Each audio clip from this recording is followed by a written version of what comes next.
First, we'll look at the Columbus Downtown 2030 project and how the architectural focus has been redirected towards the community.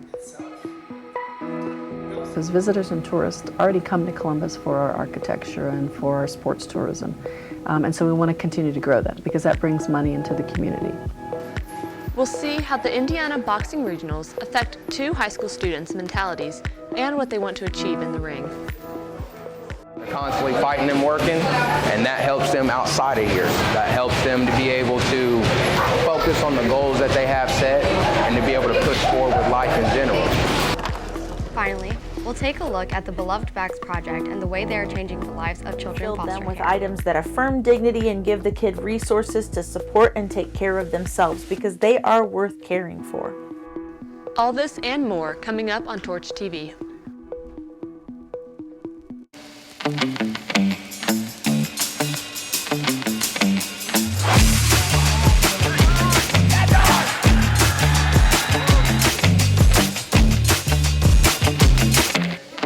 Onward and forward.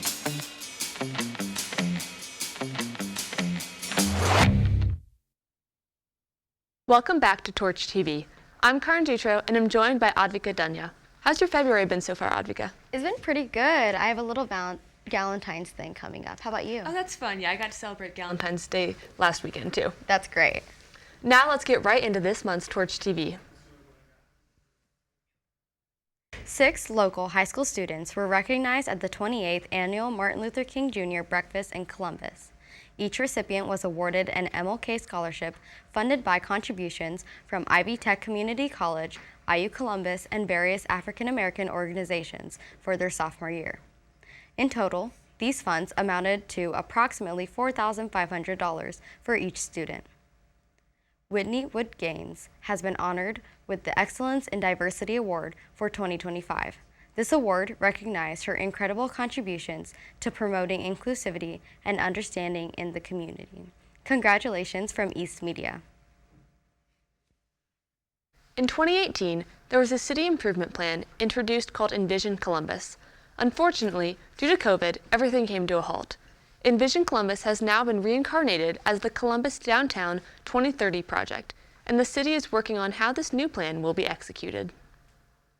Really trying to build off the momentum of Envision Columbus, which was a prior planning effort back for 2020. Obviously then the pandemic happened and it really changed just downtowns and how they function today.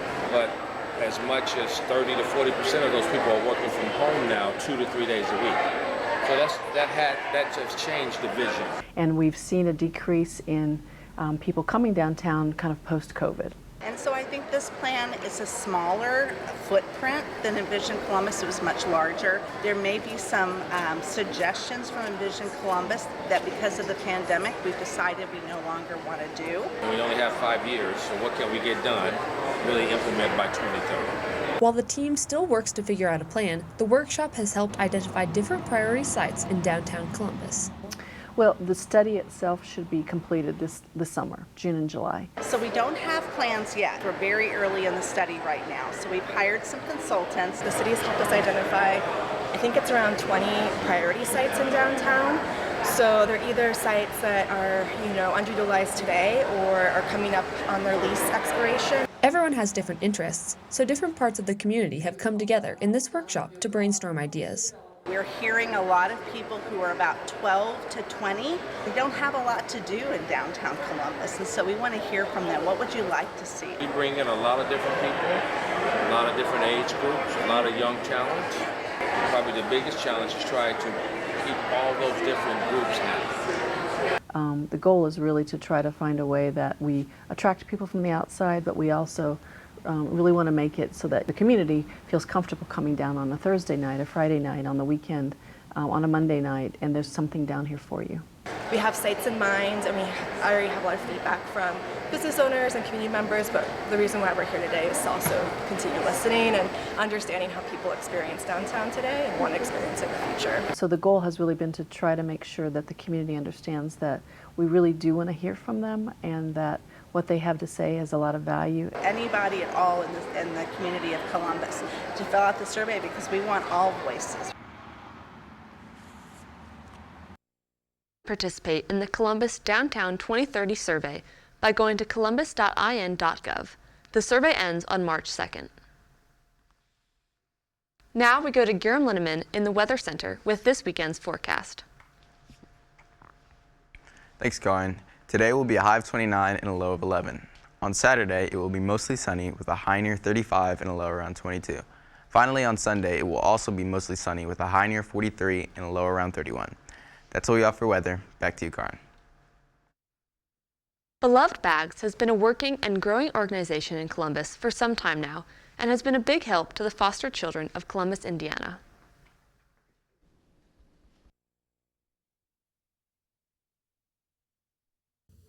The Beloved Bags organization is a vibrant and important nonprofit dedicated to the betterment and improvement of the lives of children in foster care.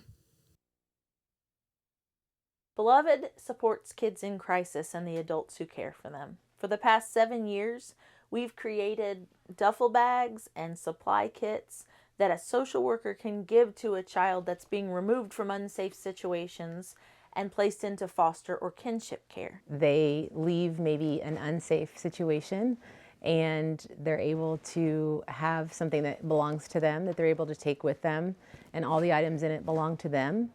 And if they have items that they are able to bring from where they're being removed from, they can put those inside the bag.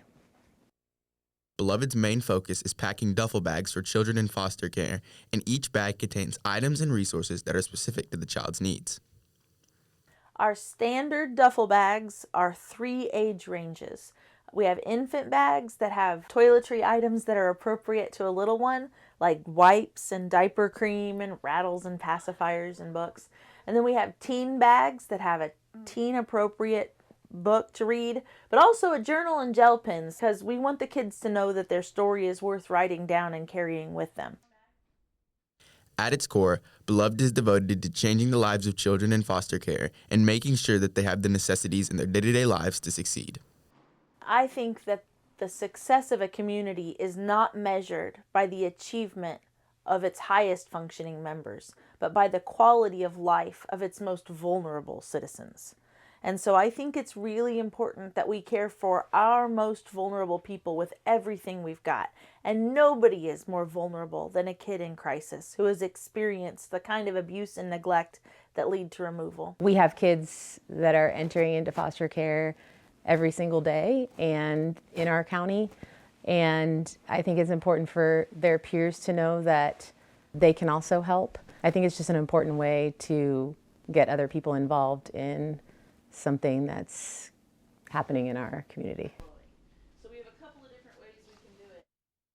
After the break, we look at how the 2024-2025 boxing regionals make two high school boxers' mentalities stronger while having school and working inside of the gym.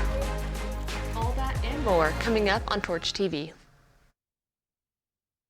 See, hola means hello. Let's say it. Notice me, you have new messages on Snapchat, please, it's totally an emergency. Notice me now, I've ahead of you, you have so many TikToks to watch. You're coming with me.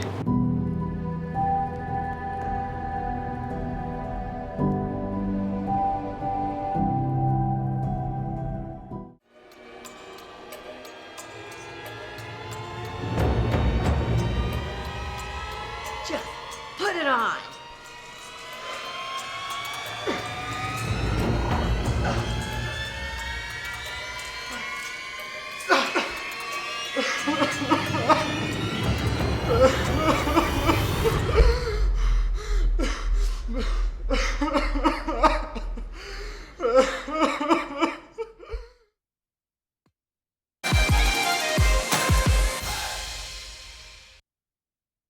The Columbus East Art Department submitted their artwork to the Scholastic Art and Writing Competition. Students initially have their work judged on a national level where they can award either a gold or silver key. Lucas Edwards was awarded 2 honorable mentions in photography, and Trinity Osterman was awarded one of the highest honors, the Golden Key. Congratulations to our East Olympians. Students, if you want to take summer school for credit recovery or grade improvement, you can meet with your team counselor from March 31st through May 16th. However, PE and health are no longer offered during the summer. You can find more information on Parent Square. Juniors, the SAT will start in the morning on Wednesday, March 5th. This is a state requirement. Before you take the test, please report to your assigned resource for attendance and bring your Chromebook to C110. It will take approximately 30 minutes. Now we head over to Philip Crump with the latest in Olympian sports.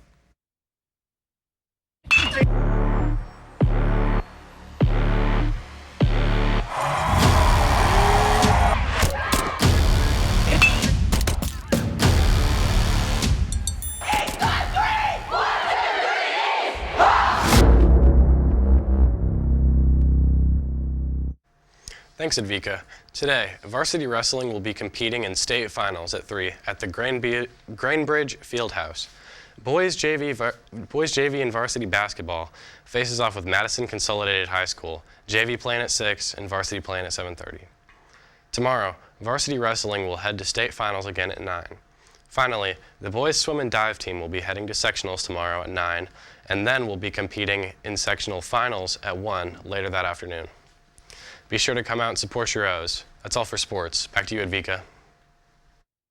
Speaking of sports, Columbus's very own PAL Boxing Gym has 2 special high school students that competed in the Indiana Regionals this past month. Yadiel Castillo and last year's national champion Haden Jimenez fought very hard battles to get to this tournament, but sadly did not make it to nationals. Despite these results, these 2 high schoolers still have determination to reach their goals, not only in the ring, but also outside of their matches. Columbus PAL Boxing has an extraordinary pick of fighters that not only sacrifice time and dedication for their sport, but also their social lives for a boxing title in the state of Indiana. I just think to myself that no one else is achieving what I'm achieving at this age, and it just pushes me to go farther. I just stay dedicated. I just do what I got to do in the ring, and if I have a bad day, I just take it and move on, learn from it. But from outside looking in, it just looks like they won it. They wake up and Haddon knows she's 100, she's a national champ. Yaya knows he wants that national championship from that same kid who beat him last year. So I think that just motivates them to work outside of here, just keep on working.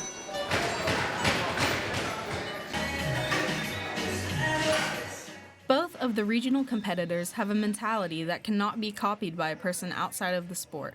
This mentality pushes them towards their goals in the ring.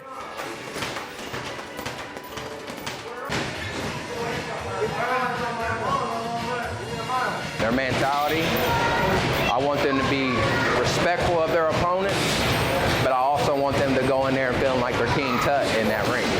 I want them not to never doubt themselves. I want my mentality to be like, I'm going to win this and be sure of myself because I've been working hard for this, so I'm pretty confident. Oh, just whooping them, just winning.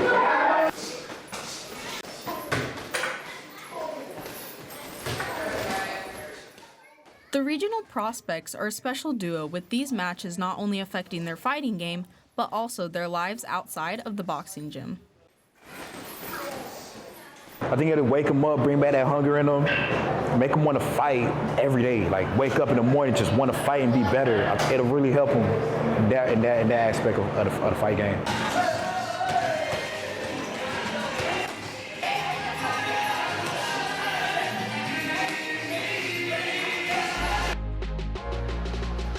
January 6th protesters could affect local law enforcement. And about the Brown County Playhouse's new take on radio plays. All that and more coming up on Torch TV.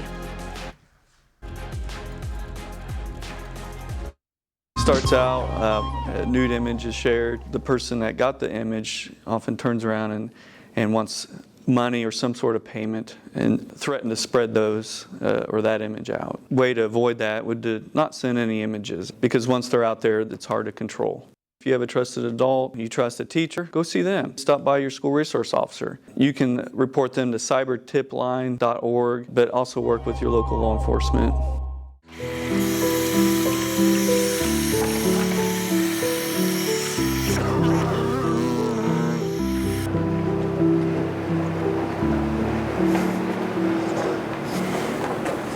What's up, Philip? What's up, man? How you been?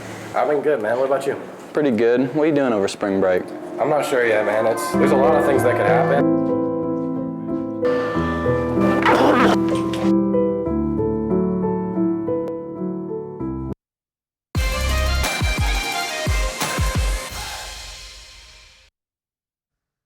news comes out every day concerning Trump's new administration, so let's look at how his recent pardons may affect local law enforcement.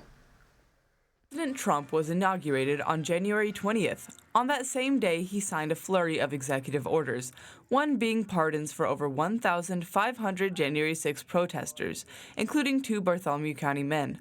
I reached out to the Columbus Police Department, and while they declined to appear on camera, they did issue this statement.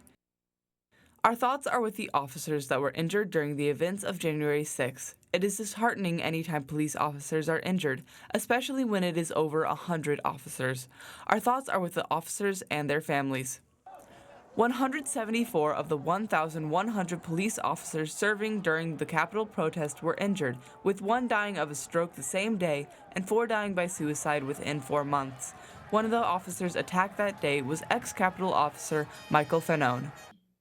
What happened to me that day and what happened to hundreds of other police officers was nothing short of horrific. It was violent and it was brutal. For those that don't remember, the individuals that were charged for assaulting me all pled guilty, were all sentenced to lengthy jail sentences, and Donald Trump let them free. The precedent set by these pardons raises concerns for police safety and what new instructions should be issued to deal with political discourse in our community.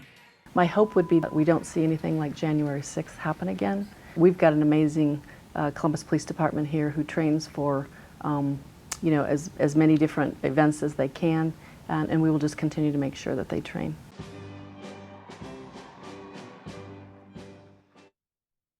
Now, we're going to Eden Knight with the most recent in news.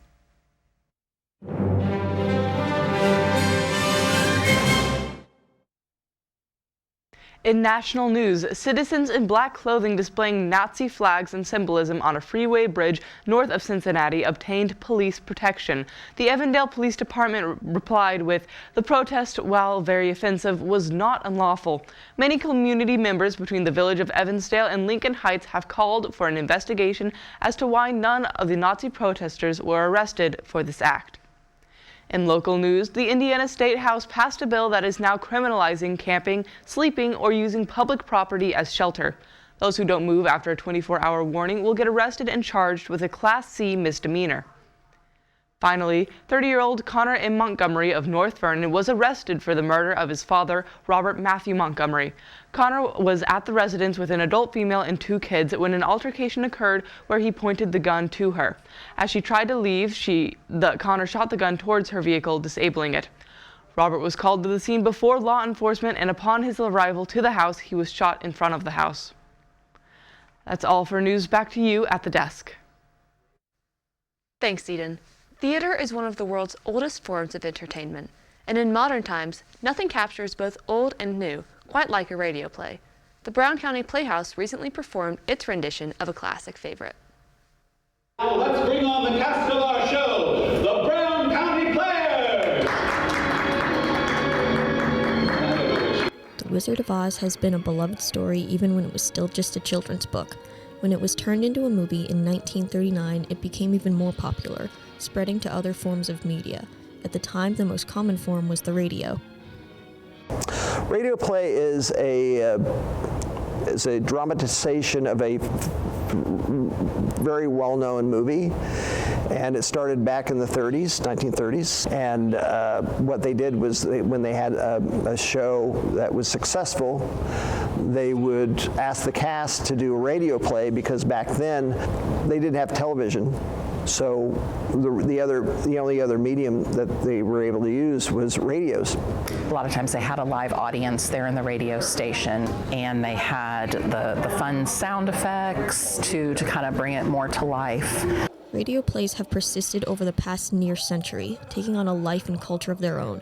They use more modern methods to enhance the experience, but they manage to keep that vintage quality at the same time, creating a unique hybrid of the two. Because of this, it even lived through an international tragedy. Here at the Brown County Playhouse, we started doing radio plays in 2020 during the pandemic as a way of giving an audience some live theater at a time when most theaters and most public places, in fact, were closed. And our radio play idea was to take a classic drama or comedy, put the cast on the stage at their own chairs with scripts in hand and microphones, standing mics in front of them, to do their parts either seated or standing at those mics, but separated from each other so that in the days of COVID, you wouldn't have any chance of infecting each other.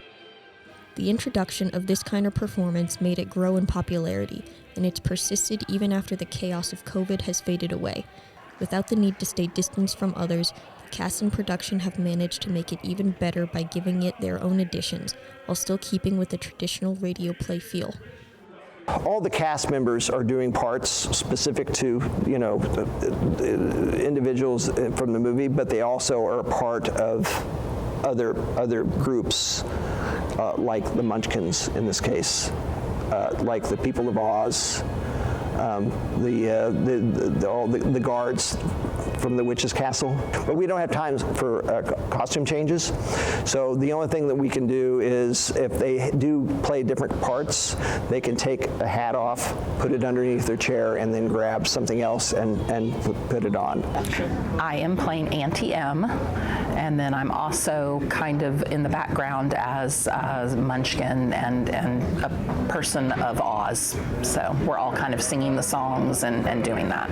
So it's kind of really just, it's a nod back to the past and how people were entertained before all of the methods we have today existed.